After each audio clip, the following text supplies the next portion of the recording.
because it's a game changer. The issue is that we think just miraculously we're going to change that narrative. And I speak about changing the words, not using the word can't. For as long as you believe you can't, you will be right. Right? And so changing words is one thing, but there needs to be sort of the impetus or the break or the something that activates the need for that change. And that's the pivot practice. Terry, so glad to connect with you on Titans of Transition. As an executive coach and an author, you've written several books. One was Words We Choose, and the other one was What's Love Got to Do with It? Why don't you tell us a little bit about, especially as it relates to where people are today and those executives that you're coaching to move up in their career, to be successful in their career, and maybe even in transition. Kind of unpack that a little bit. What are you hearing today, and how does it tie into some of these books and concepts that you've been putting out there? Sure. Actually, this one piece is a part of both books. So the Words We Choose, Your Guide to How and Why Words Matter, it actually starts with what I call now your personal podcast. I didn't call it that when I wrote the book, but then I did a lot of podcasts. And so think about that. You have your earbuds on, and your personal podcast is that narrative that's running 24/7, and you get to choose. You get to choose the stories that are told. You get to choose who comes on. Is it your mother-in-law at 3 a.m.? You're the director, the narrator, the host, everything, right? Yeah. So Joe, you would be surprised at how much coaching I do for helping people control that narrative and make that narrative what they want it to be and what they need it to be. So often the narrative loops over and over again, related to stories that no longer serve them, something from their past, a past employer, a past relative or what have you, right? Yeah, I think of that statement, get out of my head, right? I mean, these soundtracks that keep playing in our heads. Yeah. Right. And we can control that. So that's actually the first chapter of that first book. The second book isn't quite done. It's all very, very close, but it's called Leadership, What's Love Got to Do with It? Yeah. Yeah, it's very, very close. And the reality is that to be a loving leader, you also need to have self-love, and self-love is relevant to that narrative. So if we're always beating ourselves up, we lack self-compassion, we're also then unable to show that to others. And why that's important is I coach so many executives right now that are wanting to be promoted within their organization, or they're looking for an external position. And that's a difficult thing right now in the job market.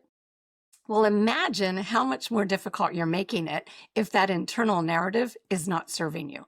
And if you're really spending most of your time ruminating and catastrophizing over what you may or may not be able to do, as opposed to leaning into your strengths and being very secure and certain about your accomplishments, the value that you bring, and what you do well.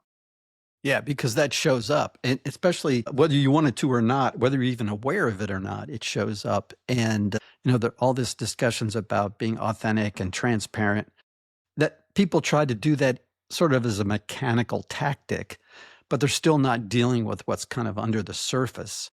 And so I guess part of the process has been with many of your clients, you're helping them to have awareness for that.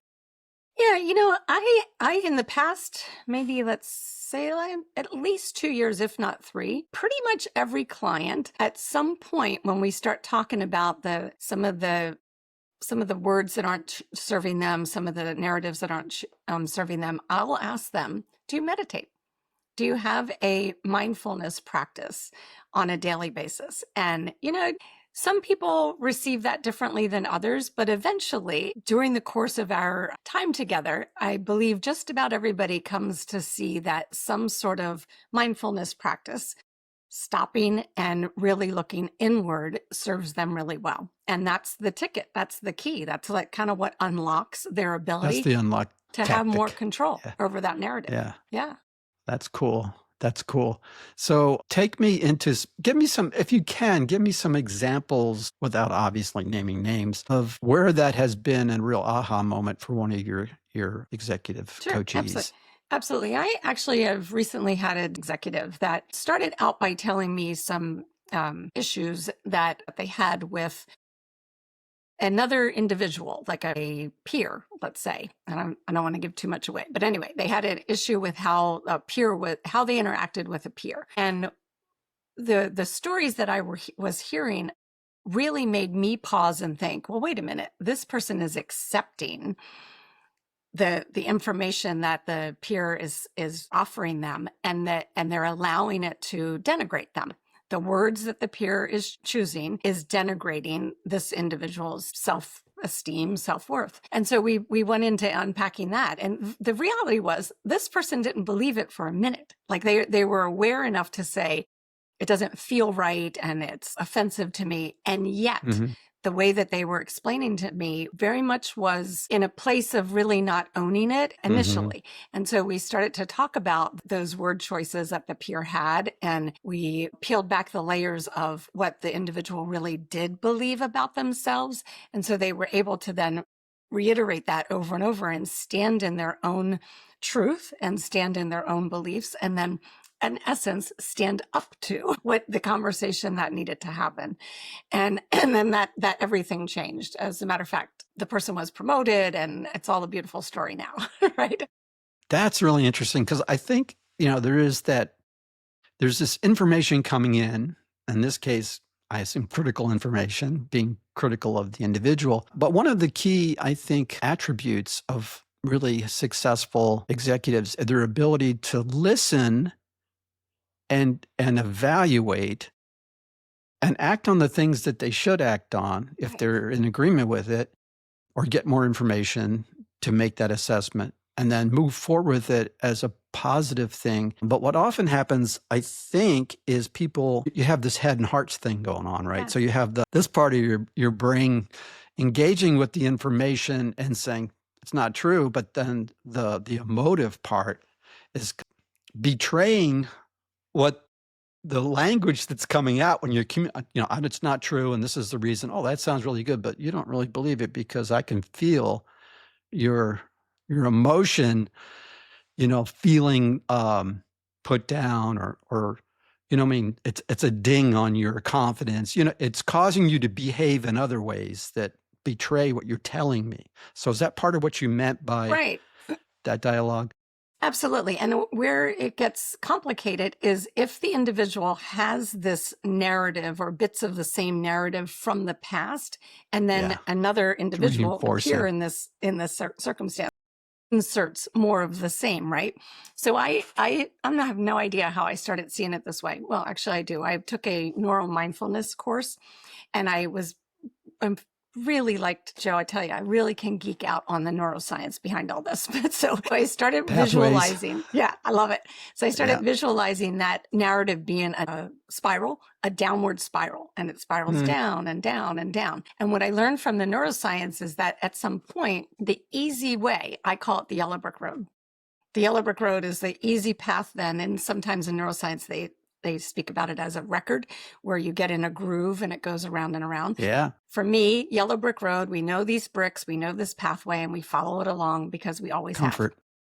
So what has to happen is that there needs to be a break, some sort of pivot, some sort of break as the spiraling thoughts and stories and narratives happening. There needs to be a physical break before you choose to go on the yellow brick road or into the, and I call that a pivot practice. So I coach just about every client to choose a pivot practice. It can be as simple as, and you can do this with me, rubbing your index finger and your thumb together and feeling the ridges on them. Occasionally somebody will tell me I don't have any ridges, but just something as simple as that. I also like this, putting my hands together like this and doing something in a couple of deep breaths, maybe 3 deep breaths, less than a minute, doing something that is my activation. Interrupt. Yeah, my activation to say, spiral happening, not going on yellow brick road. Yep, that's right. It's a literal timeout.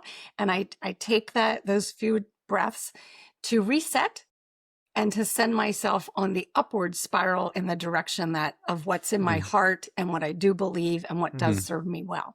So that's a very key practice that pretty much everybody is subject to hearing about, because it's a game changer. The issue is that we think just miraculously we're going to change that narrative. And I speak about changing the words, not using the word can't. For as long as you believe you can't, you will be right. Right. And so changing words is one thing, but there needs to be sort of the impetus or the break or the something that activates the need for that change. And that's the pivot practice. I like that. That's another great tip or tactic. And again, it's awareness, and then it's putting that in place to get kind of on the right response or the right processed response.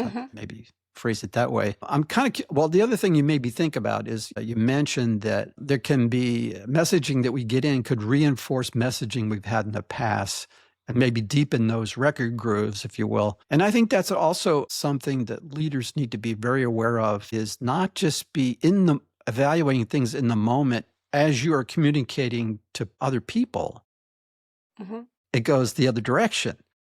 So be mindful for and see if you see a response that seems inordinate to the information that you're giving, it could mean that there's been reinforced messaging or reinforcement going on, whether it's true or not. I'm just saying that sometimes we're Right. a bit baffled by the response we get for people. Right. And so that's wrapped up in the word choices, perhaps my word choices to that individual, but then also how they hear those words.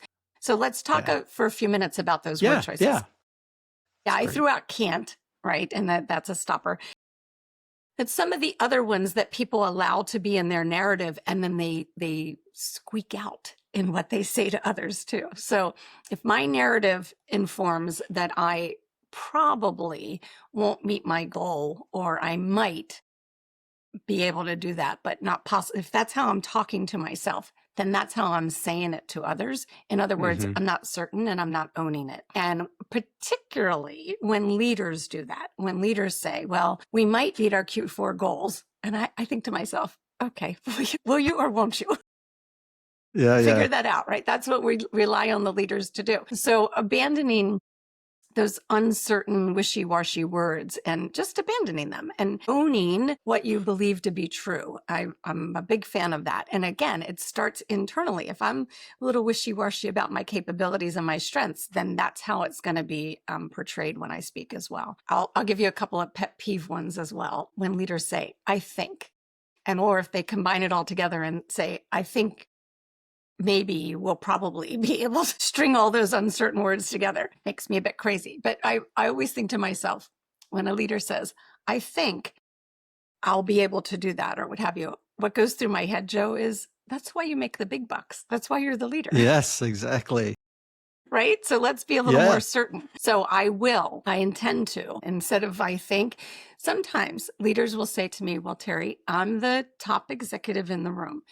And in order to open up the dialogue and invite others in, if I say with a lot of certainty, this, that, or the other thing, then maybe I'll hold them up. So occasionally I use I think to soften what I believe to be true. And I get that. I just would use that more in cautiously, more sparingly, and replace it maybe even with my position is, or I believe such and such. And that's way different to me than saying, I think.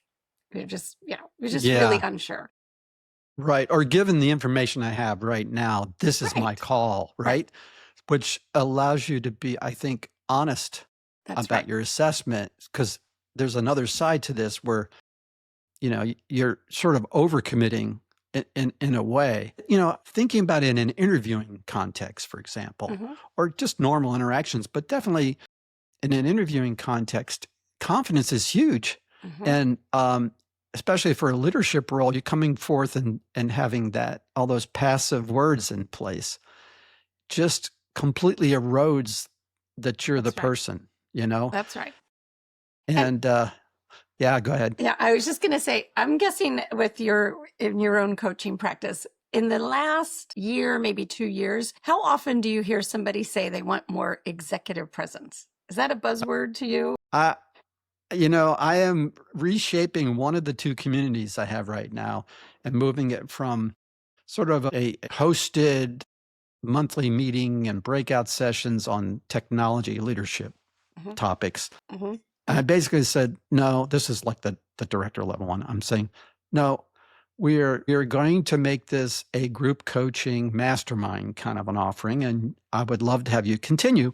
But one of the topics I put in there was what I kept hearing from, which was executive presence. And they're like, this is great. I think you opened up the yellow brick road. So I'm going to give you another one from The Wizard of Oz. And that's at the very end when Glinda was going to send Dorothy back. Do you remember? I mean, she said, well, you could have always gone back, but you wouldn't have believed it. Mm-hmm. Right. Mm-hmm. And so there's this disempowering aspect to this language piece too, right? Right.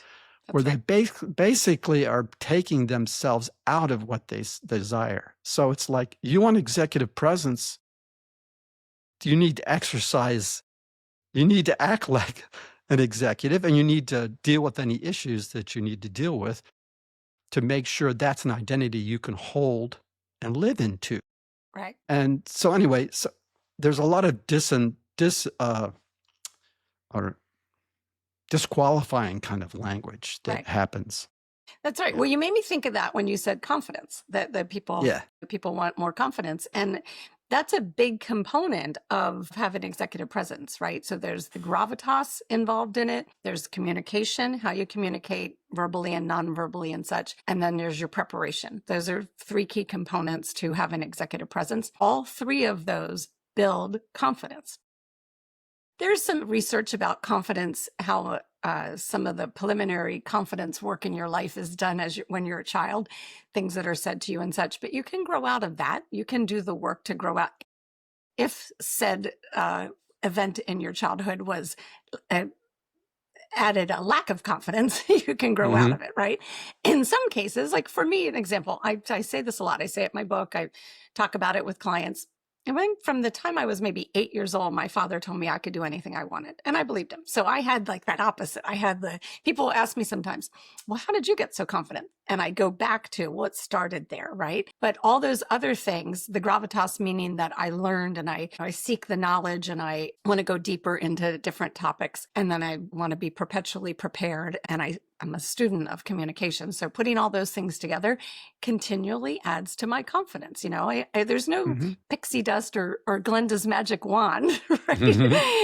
Right.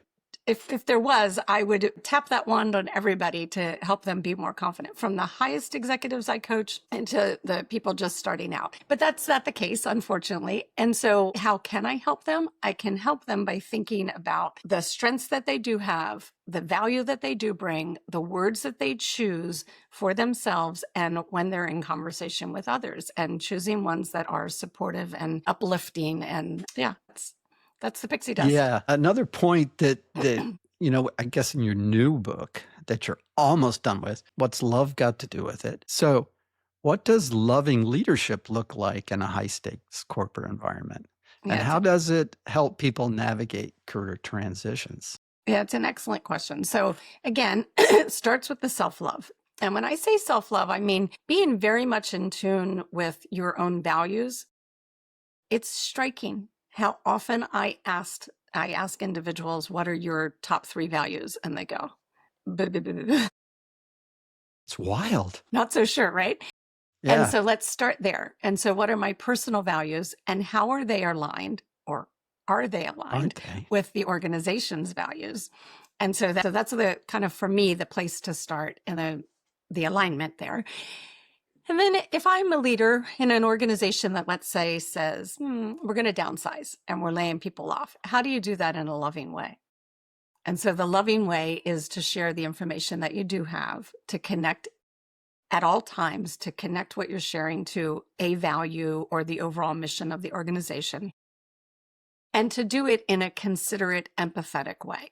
That's the loving way, even to do the most difficult of communications. There's a way that you're able to be empathetic and to be transparent, to be vulnerable in what you're sharing. Because, so often the leader that's reviewing with me how to let people go or how to do something that's incredibly unpleasant for them, They need to own it first, and they need to feel into it and have self-compassion for themselves and for the information that they need to share. And once they have a solid handle on that, then they're able to in a vulnerable way, very transparently share what needs to be shared and be empathetic in the doing of that, right? So again, gets back to word choices, but all components of leadership. And what made me write this book is that coaching day in and day out, how to have effective one-on-one meetings, how to own your calendar better and weave in your own well-being and lead from a place of prioritizing your own well-being. And so all these different things that I find myself coaching, executive presence, what have you, all of those things can be approached. All of those leadership components can be approached from a loving place, from the loving place of Mm. oneself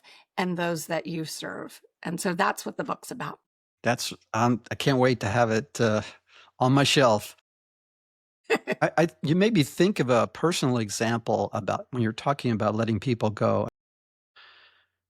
I've had to go through mass layoffs and be the purveyor of the news, obviously. I'm thinking of one in particular at a company that I was at in Colorado.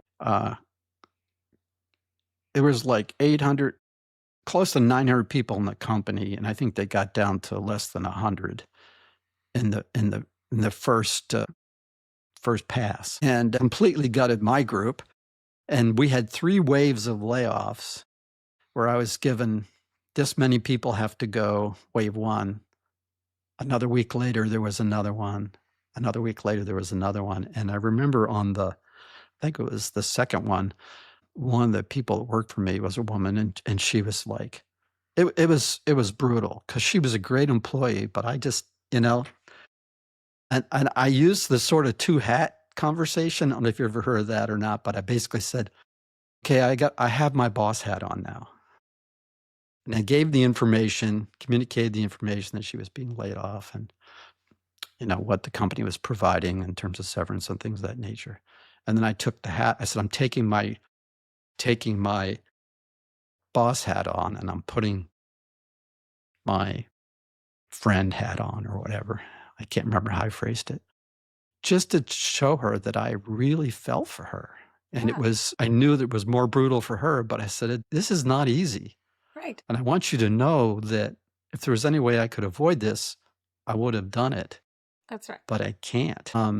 Later on, I saw her, I don't remember, I was probably 6 months later, and she goes, that was really a painful time. But I have to say this about you. You were mean in a nice way, which I thought I thought I was successful in sharing that I'm a human being. I'm just in a different role than you are. I have a different thing I have to do. That's right. And I think that helped. And I don't know if that completely fits what you're saying, but it does. Yeah, it does. Yeah. You did it in a loving way. You did a very difficult thing in the most loving way. Right. And you were empathetic. So when you changed your hats, you were empathetic and you acknowledged how difficult this was. And I'm sure you didn't make it about you. You were saying it's difficult for you as well, but mostly you're acknowledging that how difficult it is for the individual. And and at every turn, what happens is at every turn, there's this, in the busyness of it all, there's this quick way or knee-jerk reaction sometimes that leads us to say things from a place of fear, like, "Oh, I don't really agree with this," or "I don't this," and we kind of tend towards this place of fear, and that's not helpful. And so when we do that, because sometimes it's easier, we're not coming from a place of love. And so generally speaking, I believe that much of what's wrong in the world is that it's sometimes easier to to react, which is coming from a place of fear, as opposed to pause long enough and pivot to leading from a place of love, which is a response as opposed to reaction. Mm. Yeah. And I love that too, because it connects with kind of values that I know we share, but the whole person who is the leader, right? Rather than compartmentalizing yourself and going in like an actor on stage, for the majority of your life and fulfilling this role on stage to be successful. So I love that. And kind of pivots in well, go ahead. You have something? Well, I was just going to say, sorry. I was just going to say that's why I lean heavily on the well-being piece. Don't speak to an executive that doesn't say, I'm in a little trouble juggling everything. And, I feel overstretched or overwhelmed. I mean, right. Like everybody tells you that, right? So, you know what I say to them first, Joe? I say, well, let's have a look at your calendar, particularly just look at next week and tell me about how many times or what percentage of the time or the number of times, however you want to tell me, are things on your calendar that represent your own well-being.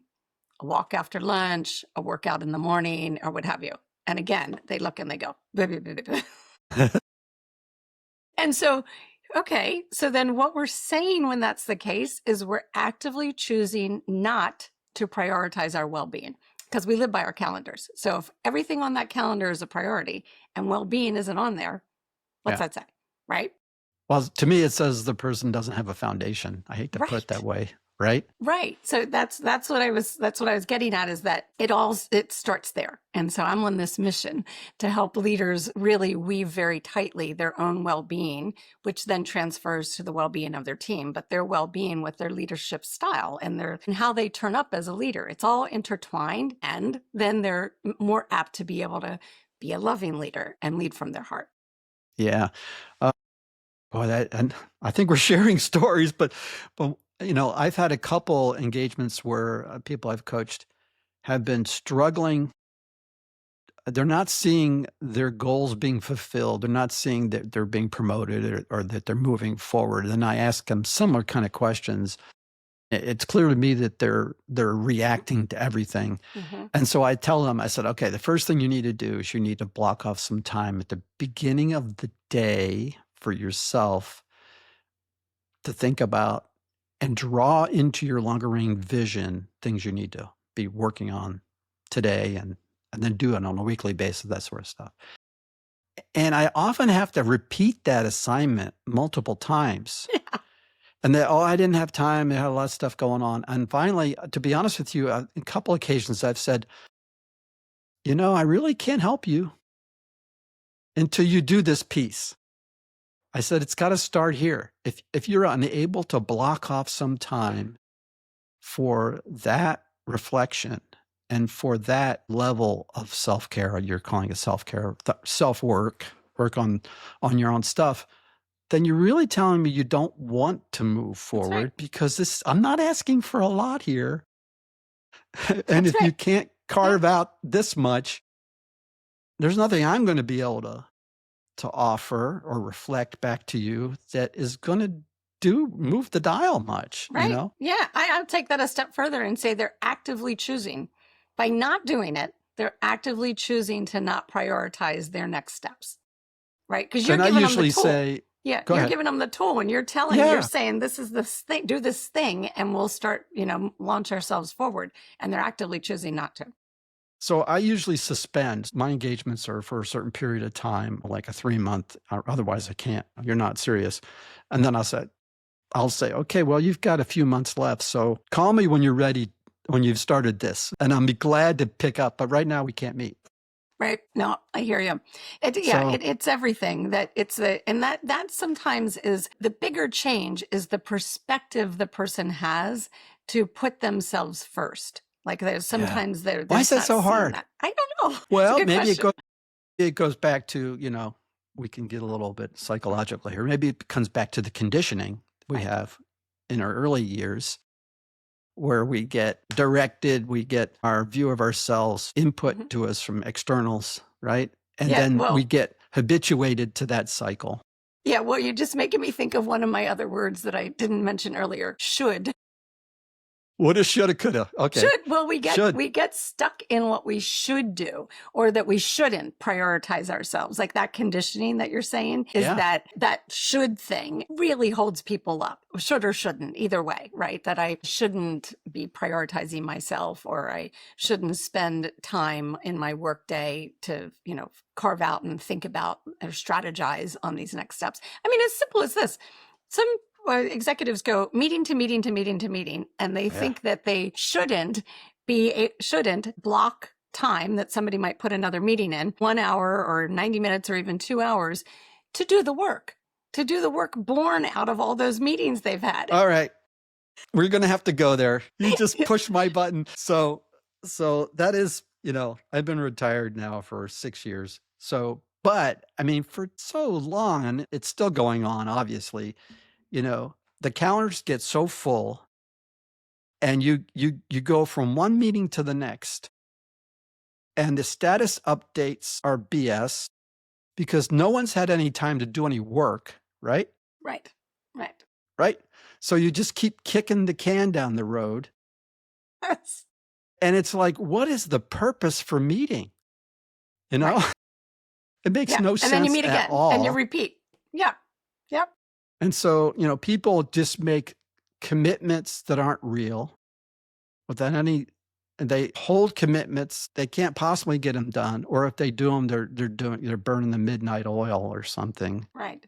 And Yeah. it becomes, again, it drives to this reactive versus proactive behaviors where it really becomes who's beating the hell out of me harder this week than last. They're going to Right. get my time because I don't have the capacity because I'm continually going from one thing to the next. So I lay this at the top levels of the organization Mm-hmm. for not leading well. Mm-hmm. And I know Bezos, had this practice where he wouldn't have a meeting without.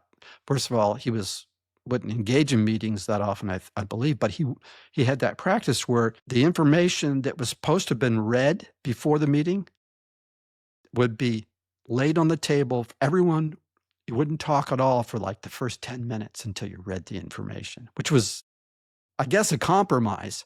But it was like, oh my gosh, how could he waste that much time in this meeting? Waste time? You're just going to talk about the things you didn't do.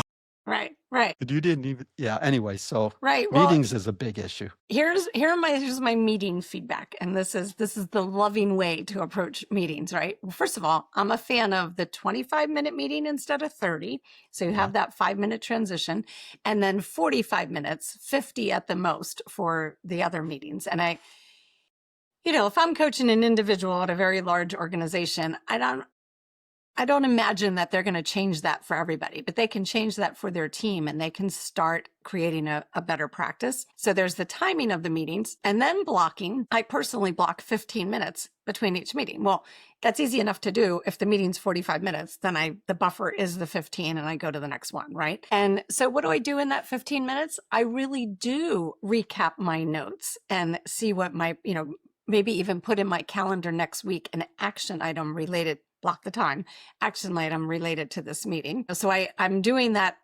post meeting information. And then I have a few minutes for prep. And sometimes, quite honestly, Joe, sometimes that's simply the centering myself and 3 deep breaths and getting my head in the right transitioning space from where I was Yep. to where I need to be for this meeting. Right.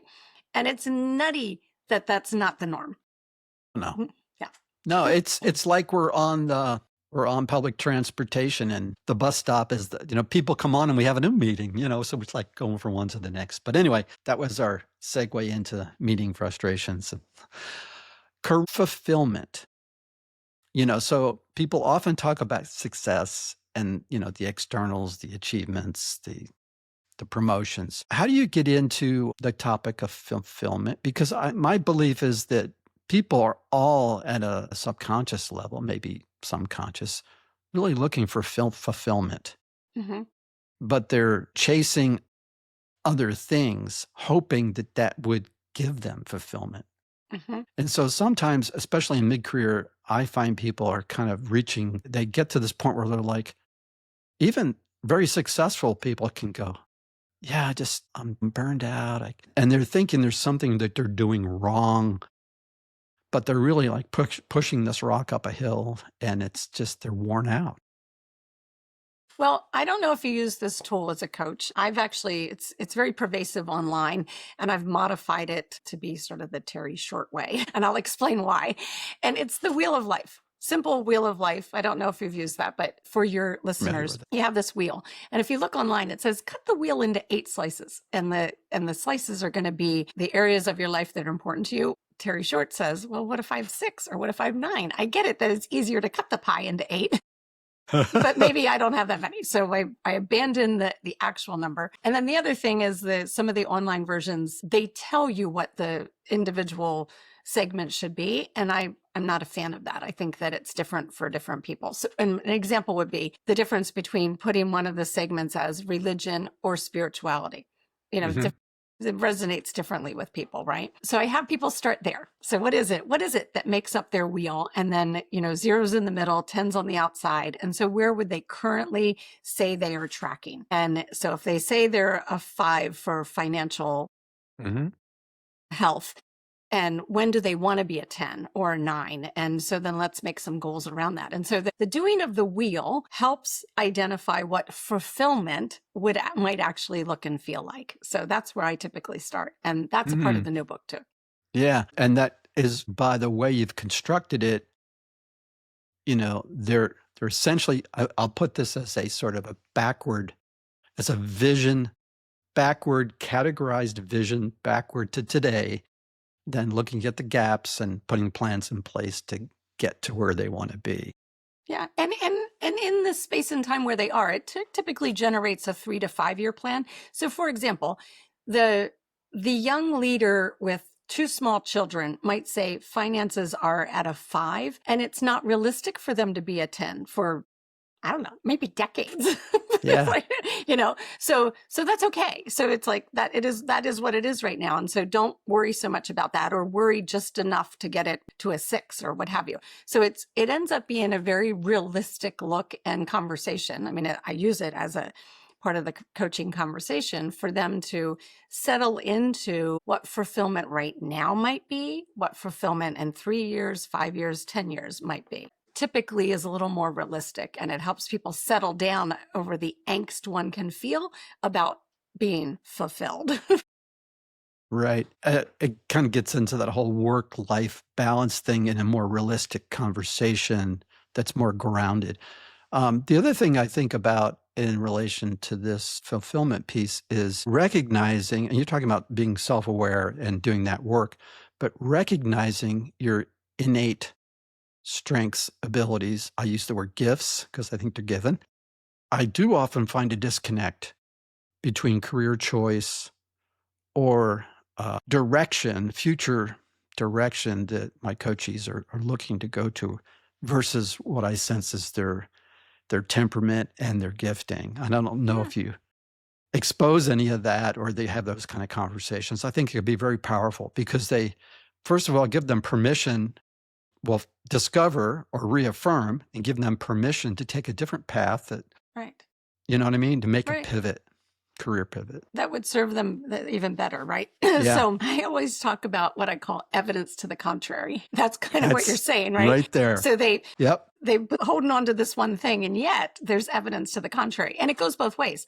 Sometimes they have self-doubt and they're wallowing in this self-doubt, and yet they have this evidence to the contrary. Let me give you an example. I recently had a client who had their year end, got a raise, got a bonus, got an additional bonus from it for doing something otherwise extraordinary, got feedback from the very new skip level leader that came into the company, met and got direct feedback, and got on a call with me shortly thereafter and said, yeah, I'm just not sure that I'm doing that well. I was like, well, let's talk about evidence to the contrary, right?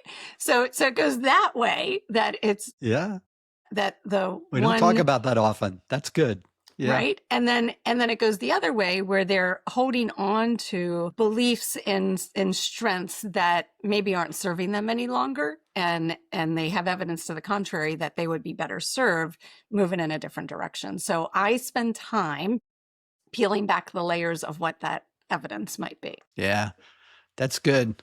That surprised me a little bit. Evidence to the contrary of succeeding and not wanting to feel free enough to celebrate that, I guess, Yeah. or view it as confirmation. I've had situations where I've managed people where thinking of one person in particular right now who thought they were a programmer, but were struggling, but were awesome at something Yeah. else. And I suggested a new role and they had real trouble with it because they had Hmm. so much reinforcement and identity wrapped up into what, you know, and the evidence that this individual was getting was definitely not supporting Mm, that path for them. mhm. And then, as I look back over time, I'm seeing that person show up and they made a pivot into something I see as their strength and they're doing great. Yeah. And they're probably very, very grateful, which reminds me of I don't know another. that they're grateful because it was kind of a direct conversation, but Well, but maybe they landed somewhere that probably they feels landed much some. better, Yeah. right? Yeah. Yeah. And that's you make me think of how often I talk to someone who brings up today I want to talk about I do this with air quotes and I call it an alleged difficult conversation. So they say I want to talk about a difficult conversation. And maybe that's even giving year-end feedback to somebody. Hmm. And so are feeling how difficult that's going to be. Well, the very first thing, Joe, and this is in both books because I hear it so much and it's so important to get right in my mind. The very first thing I believe the leader should think is, what's the degree of difficulty and who owns that degree of difficulty? Right. So often people say, I have this difficult conversation. I say, okay, well, let's talk about that. Like, what makes it difficult for you? And let's peel back the layers of that degree of difficulty. And sometimes it's history with the person, or they don't even have a history, but they've heard about the history with the person. They build up all these things. So there are these stories that have multiplied that add to a perception that this will be difficult. And that's the first thing to unravel, because for as long as you believe it's going to be difficult, you will be It will right. be You're leaning self-fulfilling. into it being Yep. difficult. So it'll be self-fulfilling, right? And Yeah. so what made me think about this is so often once I coach somebody through this, let's say they're having a performance conversation or year end and they initially perceive that it's going to be difficult. And we talk through it all. They come back and they say, oh my gosh, the person was so grateful that I shared candidly, and I'm thinking to myself from a loving place and not a place Mm. of fear. They weren't showing up from a place of fear. They were showing up from a place of love and candidly, vulnerably sharing what the truth of the matter. And the person ends up grateful about it. Sometimes there's even been a termination. This has happened more than a handful of times.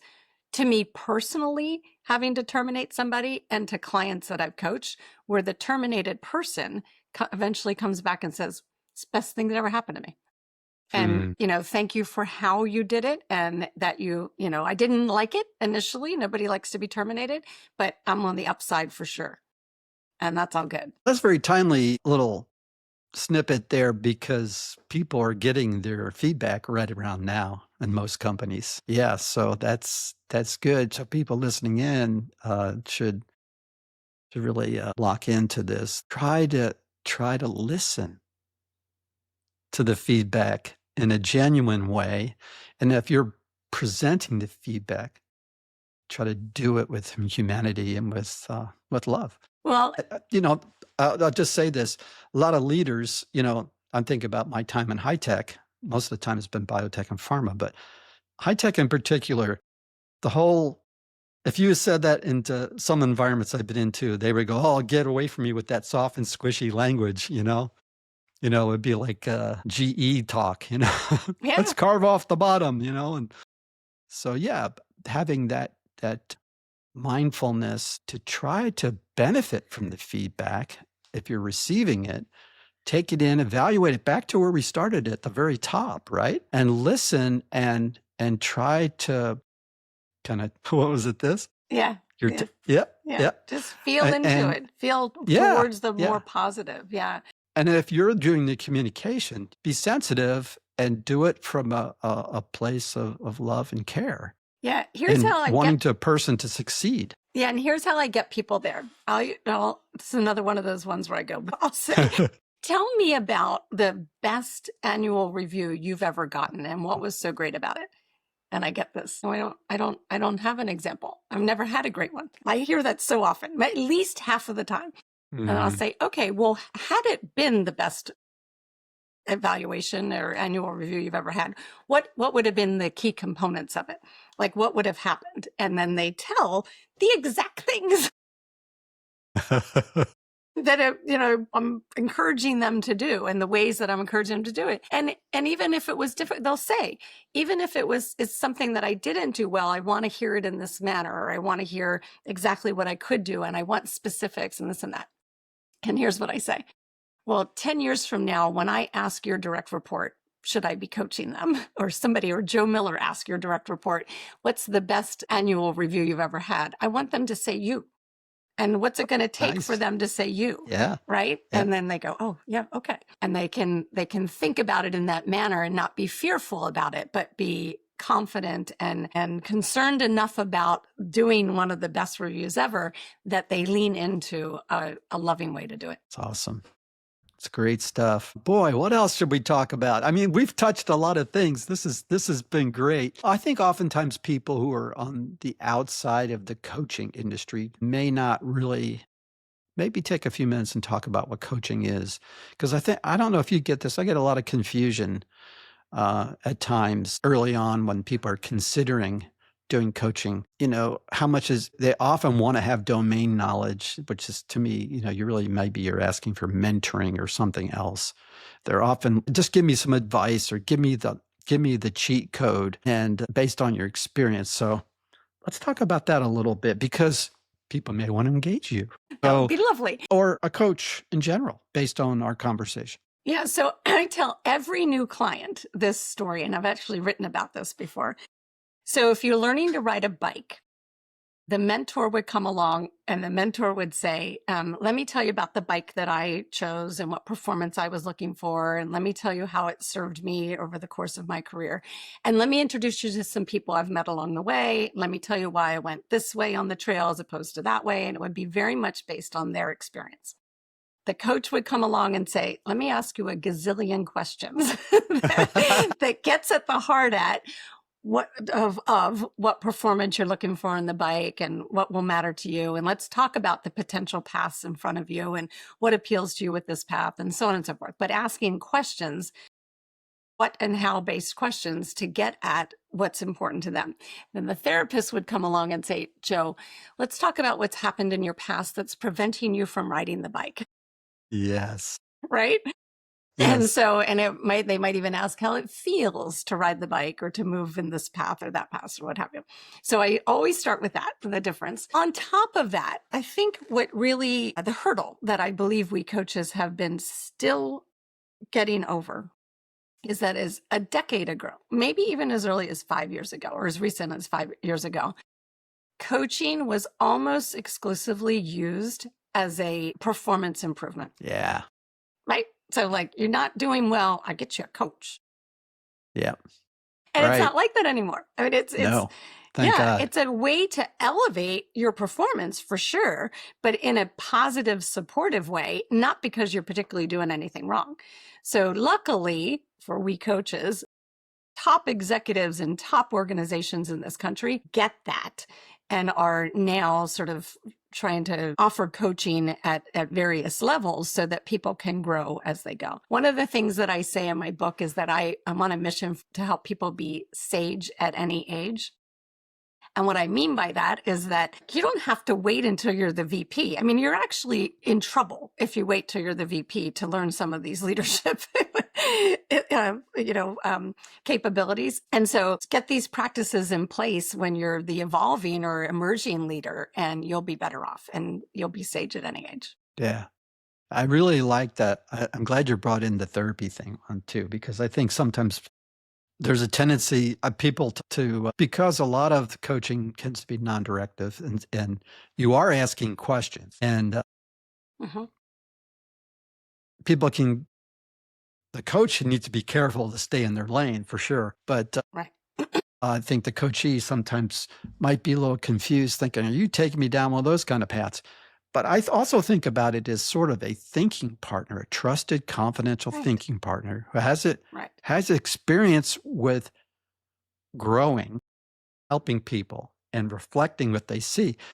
I'm certified from the John Maxwell team, one of the certifications I have, and we did a exercise in the certification process that I think you might kind of resonate with when it comes to coaching, where the whole room, and there was hundreds of people in the room, to be honest, broke up into small groups of like 4 or 5. And it was a juggling exercise. Not very many people know how to juggle, right? And so it was a typical sort of triad arrangement where someone was the observer, someone Mhm. was the coach, and someone was the person who was doing the juggling. And trying to draw forth what a coach does versus a mentor, Mm, and the coach doesn't really know that domain of juggling, but they're making observations and they're engaging with the coachee saying, "Oh, I noticed this. right. Why don't you try that? Let's see how Right. that works." It's a little bit overly simplified because coaches have frameworks and things that really I help. love that.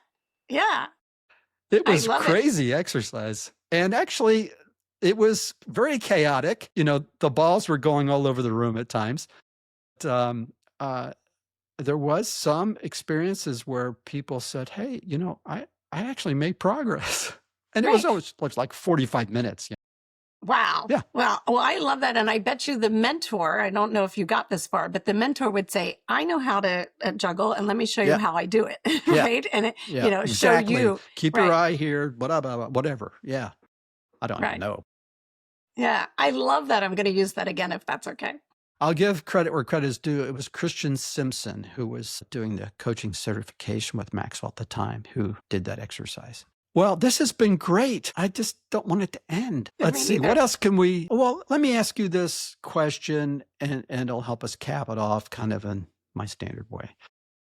Your own personal journey. How did you come to this career of being an executive coach? Yeah. So I like to say, and I have previous bosses who say, Terry, you would coach anybody. And I like to say I've coached for decades, even when that wasn't my formal role, right? As a Right. leader, I found it incredibly important to coach my team and help them grow and learn and, eventually leave me because they got so good at what they were doing. So off they went. But to me, that was a good reflection on me, right? And I still appreciate the people that I'm in touch with that occasionally call me for what they call Terry time and maybe a little coaching, informal coaching. And so as a leader, I found it very important to be coaching others. And then I started, and to be honest, Joe, I was in the corporate world, out of the corporate world, doing my own business, 15 Mm-hmm. years, my own business, coaching and consulting, into the corporate world. And Mm-hmm. even when I was back into the corporate world that second time, I was coaching. I was like an internal coach, right? And with HCA, so in healthcare. And then once I had one of those conversations about we are eliminating this team, right? Mm-hmm. And yeah, my team. And so then I said, this is a sign. I won't be going back to the corporate world again. And I went back to my individual coaching that time. And, when that happened, I thought, first of all, I think everybody has a book in them. And I think I've shared with you, I hope I've already shared with you the nonfiction outline that I used. And so at the same time, when I went back into my business, I thought, I'm talking about this communication thing and the words we choose so much. I want to put it all together in a book. And so that's what caused me to write that book. And the same thing with this next book is that I thought, I'm talking about these things day in and day out. I want to Yeah. pull it together and, have it as a general resource for people. So, yeah. So it sounded like you were doing coaching all that, informally in your roles early in your career. You stepped out, you went back in, you went back out, you confirmed that that's what you wanted to do full time. So you were exercising, I'm going to say you were exercising your natural gifts. I hope so. Well, I did hear some confirmation from the outside coming back in. Yeah. Yeah. I did hear that people were being successful and moving up based upon your coaching. Right. But there was no aha moment or anything like that where you said, I need to be a coach Not that versus no, the not that other title you had. yeah, well, actually, so when I was in the last corporate position, I actually said to my boss, that's when people were starting to be certified and I said, okay, I'm researching this. And I thought that our team who was coaching the hospital executives kind of across the nation, it's the biggest healthcare organization in the country. And I thought, maybe we would benefit from, doing this program. And she said, you do it, company will pay for it, you do it, and then we'll see if we want others to do it. Best thing that ever happened. So I will very honestly admit that I thought I was a good coach. And then I took this course and I was like, oh, ruh-roh. I feel like I am a way better coach now. I learned so much more than I ever imagined I would learn. And because of all the hours of coaching I had, I was able to go immediately to PCC. You know Yeah. that as the middle, it's all based on hours. So the middle accreditation. So yeah, and that was my aha moment, is that I can be way better at this. And the courses, a year and a half worth of courses, helped me to be a way better coach. So I hope that serves my clients well. And I love it. I think what you're perceiving is that it's a passion. I can't imagine not doing it. I coach on Tuesday, Wednesdays, and Thursdays. I do workshops and I facilitate learning for leaders in a more of a group setting otherwise, but I love the coaching. Yeah. Yeah. Um, so, I mean, I often ask what lessons learned, or what would is the typical, what would you say to your 25-year-old self, or whatever age you want to pick, that you might do differently, knowing what you know today in terms of your own journey and your own career. And I Well, think that helps inform other people who are looking for making maybe transition. for sure. Well, I would say, based on what I told you, a sage at any age, I started meditating daily about 6 years ago. I'd have been doing that at 20, because I see the value of how it settles me and how I'm able to Centers. respond better. Yeah. Amishi Jha wrote the book Peak Mind, and that's a book that I advise to a lot of my clients, because she proves that 12 minutes a day is what enables you to have your peak mind as needed throughout the day. And so why would I not do that? And I would have been doing it at 20. Mm. All right. Great. Listen, Terry, thank you so much for being on Titans. I think it's going to benefit anyone who listens all the way through. Best ways for folks to reach you? Absolutely. My name is spelled differently for Terry. It's Terry, Terre, at thrivinglc.com. And the LC stands for Thriving Leader Collaborative. And so that's my website as well. So, or LinkedIn, finding me, because it's Terry spelled Terre short. You can find me on LinkedIn pretty easily, like you did. Yes, exactly. Yeah. Well, again, thank you so much. I appreciate your time and sharing your wisdom. Great. Thank you. It's been an All honor. right. Appreciate it. All right. Great. Bye. Hey, thanks for joining me today on Titans of Transition. I hope you enjoyed the episode. Please check the show notes for additional information.